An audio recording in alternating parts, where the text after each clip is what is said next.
Alam mo ba na may serial killer na naging sikat dahil sa kanyang mga coded na liham?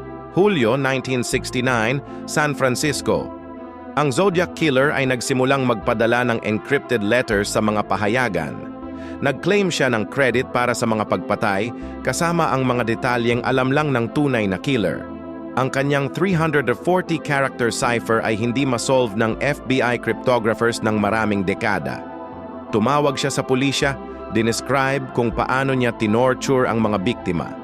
Binanta niya na papatay ng mga school children kung hindi i-publish ang kanyang mga liham.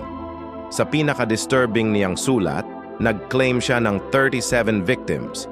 Sinabi niya na ang pagpatay ay kanyang favorite hobby dahil magbibigay ito ng slaves sa afterlife. Noong 2020, na-decrypt finally ang kanyang cipher, nag-reveal ng twisted psychology.